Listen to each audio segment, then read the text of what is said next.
សិក្សាអំពីរូបមន្ត if គឺជារូបមន្តរកតាមលក្ខខណ្ឌ syntax បាទ if បើកមកចោ logical test value true ម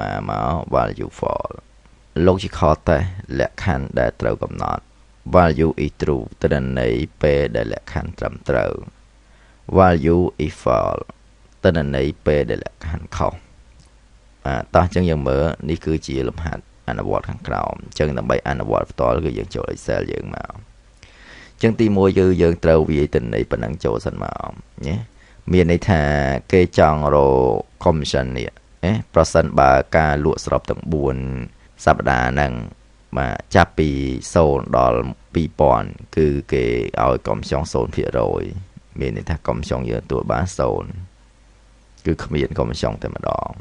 តែបើយើងលក់ចាប់ពី2001រហូតដល់4000អញ្ចឹងមានន័យថាគេឲ្យ commission យើង 3% ប្រសិនបើយើងលក់បានពី4001ទៅដល់6000មានន័យថាគេឲ្យ commission យើង 5% ហើយបើយើងលក់បាទលើសពី6001ឡើងទៅគេឲ្យ commission រហូតដល់ 10% អញ្ចឹងលក្ខខណ្ឌរបស់យើងគឺមាន4តង់តោះអញ្ចឹងទី1គឺយើងត្រូវកណនីរករូបមន្តបាទផលបូកទាំង4សប្តាហ៍ហ្នឹងសិនថាតើក្នុងមួយខែហ្នឹងលក់បានប្រមាណអញ្ចឹងស្មើ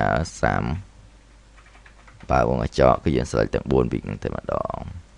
វា enter មកតមកទៀតគឺយើង double click ឡើង2ដងមកអញ្ចឹងគឺទិន្នន័យយើងបាទទទួលបានលក់ក្នុងខែហ្នឹងគឺចំនួនប៉ុណ្ណឹងតោះអញ្ចឹងយើងរក commission អញ្ចឹងទី1យើង select លើ cell នេះតមកទៀតវាស្មើ if បើវងកញ្ចក់select លើ cell បាទ total ឡើងមួយបើវាបាទតូចជាង2000បាទ comma មួយមកបន្តមកទៀតគឺយើងយកបាទទិន្នន័យយើងលក់បានហ្នឹងគុណហ្នឹងបាទ 0% comma មកទៀតមក if បើវងកញ្ចក់បើ cell ទិន្នន័យហ្នឹងវាតូចជាងឬស្មើ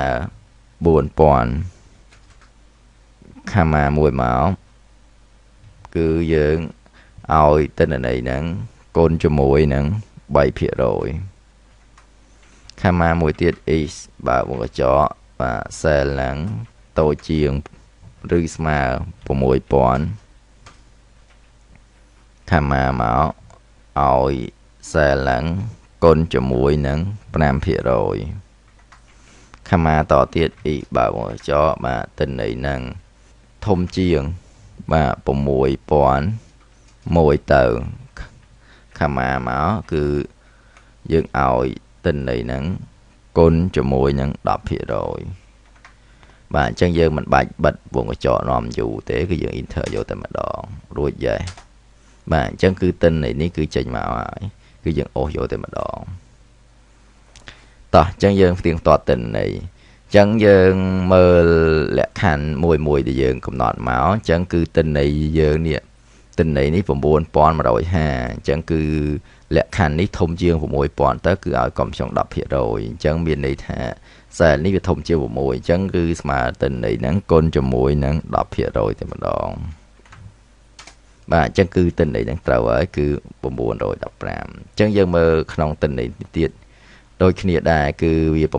អញ្ចឹងវាធំជាង6000អញ្ចឹងគឺ commission 10% អញ្ចឹងយើងស្មើនឹងទិន្នន័យហ្នឹងគុណ 10% ដូចគ្នាអញ្ចឹងយើងមើលទិន្នន័យនេះតទៀតគឺ3546អញ្ចឹង3000វានៅក្នុងចន្លោះនេះពី2001ដល់4000អញ្ចឹងគេឲ្យ commission 3% អញ្ចឹងមានន័យថា